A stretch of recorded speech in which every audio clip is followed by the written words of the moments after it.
भारत के अंदर हिंदू मुसलमान बराबर है, इक्वलिटी बिफोर लॉ और the equal protection of the laws within the territory of India. Bharat के अंदर जितनी अहमियत हिंदू की है उतनी ही अहमियत मुसलमानों की है। जितना बड़ा मकाम एक सरदार का है उतना ही बड़ा मकाम एक आदिवासी का है, जितना बड़ा मकाम दलित का है उतना ही बड़ा मकाम एक सैयद का, एक चमार का है। ये भारत का संविधान कहता है। और धर्म के आधार पर कोर्ट फैसला नहीं सुना सकता, ये आर्टिकल नंबर 15 कहता है। आर्टिकल नंबर 15 में लिखा है prohibition of discrimination on grounds of religion. धर्म के आधार पर, जाति के आधार पर फैसले नहीं किए जाते।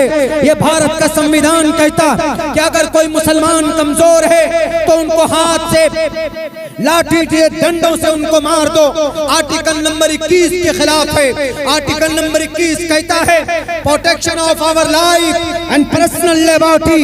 हम इस देश के नागरिक हैं, हमारी जान की उतनी ही कीमत है जितनी भारत के प्राइम मिनिस्टर की जान की कीमत है। ये भारत का संविधान हमें कहता है। आर्टिकल नंबर 25 ने कहा है हमें धर्म पर अमल करने की आजादी है।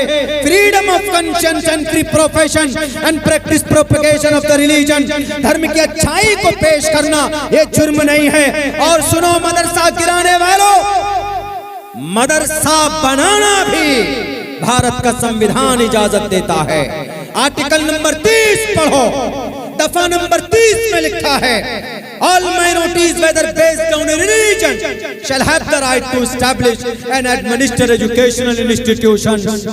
मुसलमान, आदिवासी, अकलियत के लोग अपनी जुबान और अपने कुरान और अपने धर्म की किताबें समझाने के लिए, पढ़ाने के लिए वो मदरसा बना सकते हैं, उसको कोई रोक नहीं सकता। कौन कह रहा है? भारत का संविधान कह रहा है। नारे तकबीर, नारे तकबीर। इसीलिए शायर अल्लामा इकबाल फरमाया यूं ही चंपा चमेली गुलाब लगी है और हजरत का इल्म का कोई जवाब नहीं है। नारे तकबीर। जनाब अब्दुल्ला सालिम चतुर्वेदी, इस्लाम कुरान, नारे तकबीर। एक बात अब हम यहां कहते हैं, हमारे कुरान से, हमारी शरीयत से, हमारे मदरसों से जो अदावत चल रही है ना आज, कुरान के खिलाफ कानून, मैं चैलेंज करता हूं पूरी दुनिया के उन लोगों से कि आप कुरान से बेहतर कोई निजाम ले आइए, हम कुरान को छोड़ देंगे। लेकिन नहीं ला सकते। क्यों? कुरान कहता है वलन तफअलु, क़यामत तक कुरान से बेहतर कोई कानून नहीं हो सकता। कैसे नहीं हो सकता? देखिए, मिसाल के तौर पर अभी उत्तराखंड में जो कानून लागू हुआ, क्या? यूसीसी। अब ये इस यूसीसी के लागू होने से क्या क्या नुकसान है, मैं वो चीज पेश कर रहा हूं आपके साथ। वो बहुत जरूरी है, उसको जरा आप लोग सुने, और से सुने।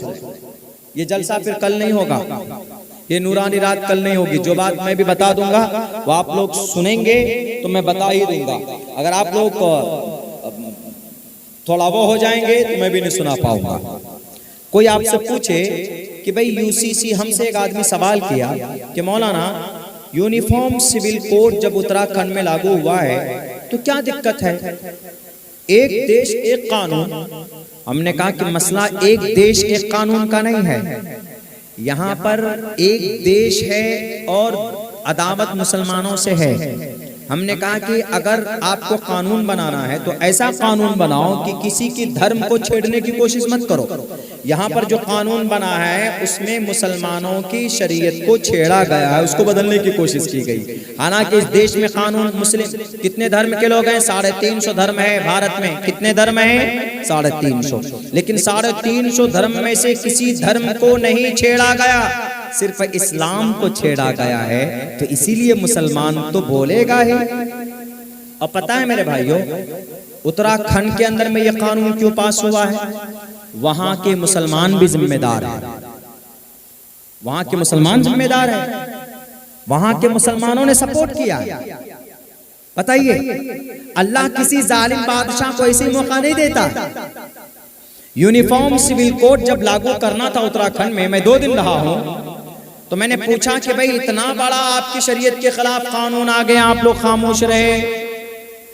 आज तक एक भी FIR या एक भी एप्लीकेशन उत्तराखंड में नहीं डाली गई कि हमारे कुरान को बदलने के लिए कानून बना है, हम ये नहीं चाहते, हम कानूनी इंसाफ चाहते हैं, नहीं दायर किया गया। बुज़दिल हम जब गए तो वहां के एक बड़े आलिम साहब थे, हमको क्या कह रहे, मौलाना UCC के खिलाफ नहीं बोलिएगा, जेल में डाल देंगे हम लोगों को। बताइए, इतने डरपोक हो गए। अगर शरीयत बदल दी जाए, नमाज पर पाबंदी लग जाए, तो क्या हम नमाज की अच्छी बात नहीं बता सकते लोगों को? कह रहे लोगों नमाज पर पाबंदी मत लगाओ, नमाज अल्लाह का कानून है, अल्लाह का फरमान है, नमाज पढ़ने से किसी का नुकसान नहीं होता, इतना तो बोल सकते हैं ना। हमने कहा कि यूनिफॉर्म सिविल कोड तलाक को बदल दिया, 3-4 शादी के ऊपर पाबंदी लगा दी, और जनाब जो बेटी को आधा मिलता है हिस्से में, बाप के हिस्से में से, वो बदल दिया गया, और खाला की लड़की, मामू की लड़की, फूफू की लड़की और चचेरी बहन, चचा की लड़की, उन सब से रिश्ता नहीं कर सकते आप। जो अच्छी चीजें उनको बैंड कर रहे हैं। और एक कानून क्या लाया, उसमें कानून ये लाया कि लड़का लड़की, 2 लड़का लड़की बालिग हैं और वो बिना निकाह के रह सकते हैं। बताओ, बिना निकाह के 2 लड़का और लड़की रह सकते हैं, लिव इन रिलेशन में रह सकते हैं। ये नाजायज संबंध है, यानी नाजायज संबंध को जायज करार दे दिया गया UCC में। तो हमने पूछा वहां के मुसलमानों से, हमने कहा कि भाई आप मुसलमान को तो जागना चाहिए ना, आप लोग क्यों खामोश रहे? तो पता है वहां विधानसभा में, उत्तराखंड के विधानसभा में एक मुस्लिम विधायक है, तो कई, लेकिन एक मुस्लिम विधायक पता क्या कहता, मुस्लिम विधायक, मुसलमान, ईमान वाला, वो क्या कहता, पुष्कर धामी साहब, पुष्कर धामी उत्तराखंड के CM का नाम है, पुष्कर धामी साहब, आप जो भी लिख कर देंगे हम उसको लब्बैक कहने के लिए तैयार हैं। बताइए कैसा मोमिन है वो? उसको क्या बोलना था? उसको बोलना था कि पुष्कर धामी साहब, आप संविधान के खिलाफ कोई कानून लेकर आएंगे और किसी एक मजहब के खिलाफ कोई कानून बनाएंगे तो हम उसके खिलाफ में खड़े हैं। ये नहीं बोला, बोला क्या हम आपकी हिमायत करते हैं। चलिए वो तो अपनी जगह, जितने भी मास्टर लोग थे सबकी एक मीटिंग हुई, मुस्लिम मास्टर, मुस्लिम पढ़े लिखे लोग, उन सबसे जब पूछा गया कि भाई UCC लागू करना चाहते हैं चुपके चुपके, तो पता उन्होंने क्या कहा? उन्होंने कहा कि हाँ, सरकार अगर तरक्की करना चाहती है तो हम सपोर्ट करते हैं। बताइए मोमिन मुसलमानों ने। और भी बताऊं गहरी बात, प्राण प्रतिष्ठा, प्राण प्रतिष्ठा जब हो रहा था तो पूरे भारत के अंदर में PM साहब ने क्या कहा, हर मुसलमान अपनी मस्जिद में जय श्री राम का नारा लगाएगा, हर मदरसे के अंदर में, हर घर के अंदर में 11-11 मरतबा जय श्री राम का नारा लगना चाहिए। यही ऐलान किया हमने, मखालफत की थी, यहीं पर तकरीर की थी आपके मिदनापुर में ही कहीं किसी गांव में। हमने कहा कि ये जोर जबरदस्ती है, ऐसा नहीं हो सकता, आप बुत परस्त हैं, हम बुत परस्त नहीं, हम खुदा परस्त हैं। आप 33 करोड़ खुदा के सामने सर झुकाते, हम एक खुदा के सामने सर झुकाते हैं। इबादत में जमीन और आसमान का फर्क है, इसीलिए हम नहीं कर सकते। मान के चलिए हमने अगर कर लिया, प्राण प्रतिष्ठा में जय श्री राम, जय श्री राम, जय श्री राम, जय श्री राम, जय श्री राम लगा दिया, लेकिन क्या आप लगाएंगे अपने मंच में अल्लाहु अकबर, अल्लाहु अकबर, अल्लाहु अकबर? वहां तो नहीं लगा पाएंगे आप। तो ये भेदभाव क्यों? तो बैरक है। तो वहां उत्तराखंड में जितने भी अइम्मा थे, इमाम साहब, उन सबको खत भेजकर बुलाया गया। कहा क्या कि प्राण प्रतिष्ठा होने वाला है, आप लोगों को आना है। तो आपको अंदाजा हो सकता है कि कितने इमाम पहुंचे होंगे। यानी बुत परस्ती की शुरुआत हो रही है तो अइम्मा को, इमामों को दावत दी जा रही है कि आप लोगों को उस फंक्शन में आना है। पता है कितने पहुंचे थे? आप सोचेंगे कि शायद 1-2 गए होंगे या कोई नहीं गया होगा। 80 इमाम गए थे उस प्राण प्रतिष्ठा के समारोह में, जो कि नाजायज और हराम है, शरीयत के खिलाफ है। मुसलमान के लिए जायज नहीं है किसी हिंदू भाई के मजहबी त्यौहार में जाकर वहां पर किसी शिरकिया अमल के अंदर में खड़ा होना। लेकिन वहां पर मुसलमानों ने अपने ईमान को बेचा, अल्लाह ने जालिमों को मुसल्लत किया। यही वजह है कि अल्लाह तबारक व तआला ने वहां पर यूसीसी लागू कर दिया। यूसीसी लागू हो गया। अब कोई भी आदमी वहां पर उत्तराखंड में 4 शादी यूसीसी आने के बाद कोई आदमी एक के अलावा 2 शादी नहीं कर सकता है, यानी एक ही शादी करेगा, वो भी 60 दिन के अंदर अंदर उस शादी को रजिस्टर कराना होगा। अगर रजिस्ट्री नहीं कराएगा तो कम से कम 10,000 रुपए का जुर्माना और 3 महीने तक जेल में रहना होगा दूल्हे बाबू को। उसका हनीमून जेल में मनेगा। जो आदमी एक शादी करेगा और रजिस्ट्री नहीं कराएगा, आपने काजी साहब ने निकाह पढ़ा दिया, एक शादी हो गई, एक ही शादी होती, दूसरी किसकी होती? दूसरी नहीं होती। बहुत कम लोग करते, मजबूरन कोई कर लेता है। बहुत से दोस्त पूछते हैं कि मौलाना दूसरी शादी करना चाहता हूं, दूसरा निकाह करना चाहता हूं। मैं उसको मशवरा देता हूं कि अगर दुनिया में जहन्नम देखना है ना तो दूसरी शादी कर, जहन्नम का नजारा हो जाएगा। खाना रहते हुए भी भूखे सोगे तड़प तड़प कर रात को। उस घर में भी खाना भरा होगा, इस घर में भी खाना भरा होगा, तुमको तड़प तड़प कर सोना होगा, खाना नहीं मिल सकता। मोहतरमा लोग बिल्कुल बायकाट कर देंगे। कहीं घूमने भी बाहर जाएगा ना, घूमकर बाहर से आएगा तो जिस बीवी के पास जाएगा वो क्या कहती पता है? अच्छा उस डाइन के पास थे, कहेगा मोहतरमा चाय दे दो। नहीं, जिस डाइन के पास थे जाओ वहीं चाय पियो। अब बेचारा बाहर था, तो ये हो जाता मामला। इसीलिए कहते हैं कि दुनिया में जहन्नम का नजारा करना है तो बिन बात की दूसरी शादी कर लो। हाँ, दूसरी शादी जरूरी नहीं है, वो जरूरत की चीज है। पहली बीवी बीमार हो गई, या पहली बीवी अपाहिज हो गई, या पहली बीवी बांझ हो गई, औलाद नहीं है, उससे जरूरत पूरी नहीं कर सकते, तो ऐसी सूरत में चलो भाई दूसरी शादी कर लो, मशवरे से। ये हो सकता, ऑप्शन है। लेकिन कौन शौक से कोई करता है, मेरी एक बीवी हो गई, दूसरी भी करूंगा, तीसरी भी करूंगा, चौथी भी करूंगा। क्यों चौथी 4 शादी किए जी? इसलिए कि कुरान में अल्लाह ने कहा है। तो अल्लाह ने कुरान में ये भी कहा है कि पहली बीवी का ही हक अदा कर लो। दूसरी शादी कर लिए, 3 कर लिए, 4 कर लिए, हक अदा नहीं कर रहे तो फिर कुटाई भी होगी, बंदर की तरह लाल कर दिया जाएगा मार मार कर। एक बीवी को कह रहे आई लव यू मोहतरमा, और दूसरी को कह रहे कि डंडा मारूंगा। अल्लाह कहता नहीं, बराबरी जरूरी है। अल्लाह के नबी अलैहिस्सलातु वस्सलाम की बैक वक्त 9 बीवियां थी, जनाब मोहम्मद रसूलुल्लाह सल्लल्लाहु अलैहि वसल्लम। कोई ताज्जुब की बात नहीं। हमारे हिंदू भाई एतराज करते हैं कि अरे तुम्हारे नबी तो 9 बीवी वाले।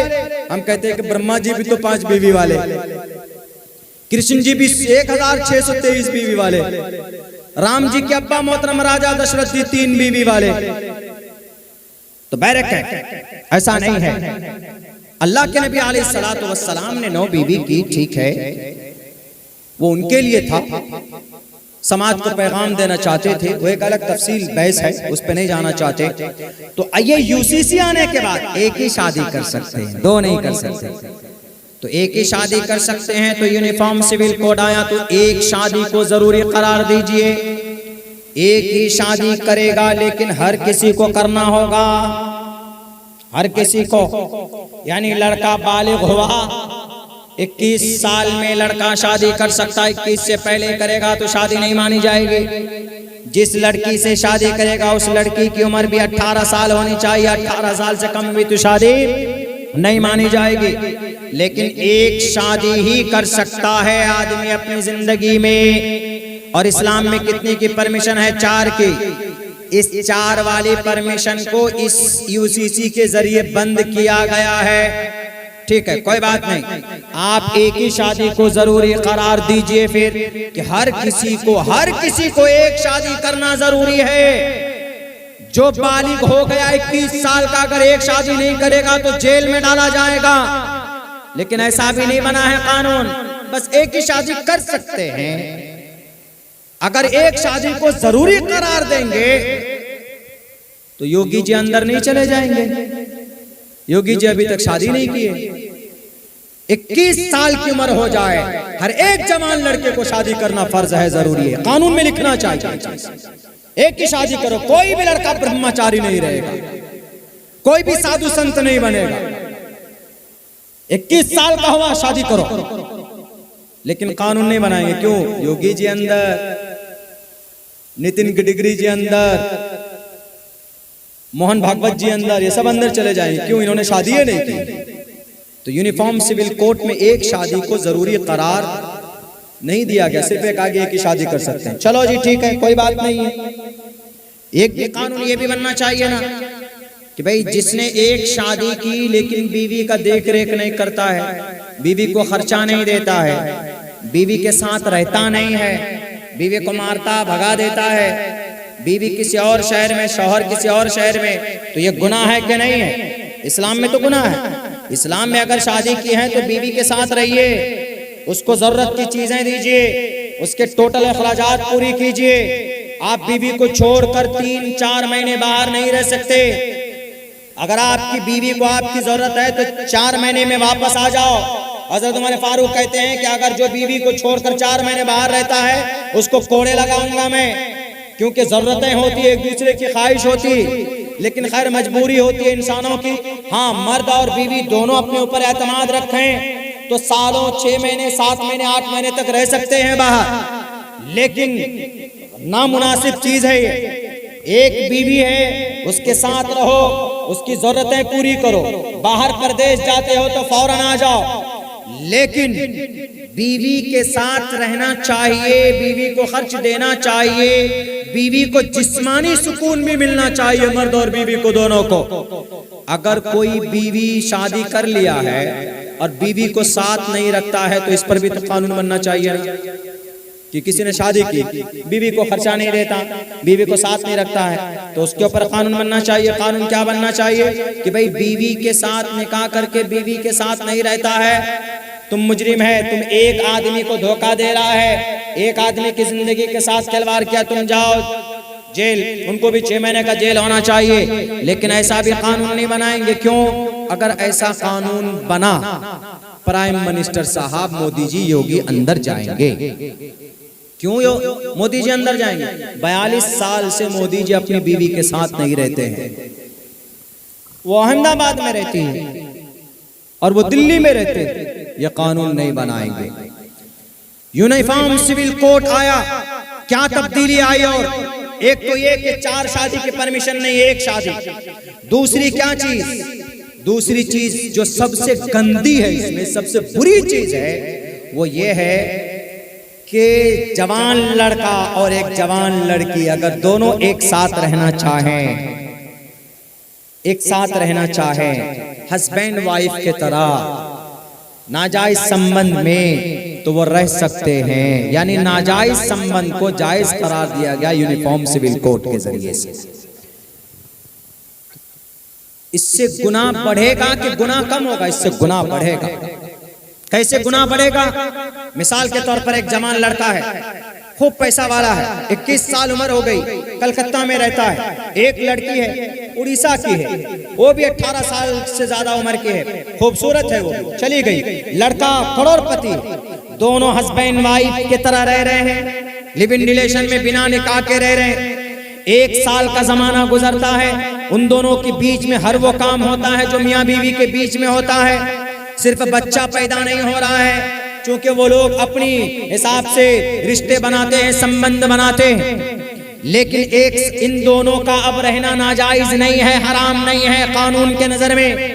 ये यूनिफॉर्म सिविल कोड ये इतना बेकार और मनहूस कानून लाए कि नाजायज संबंध को भी जायज करार दिया इन्होंने। पता है इससे क्या खराबी आएगी?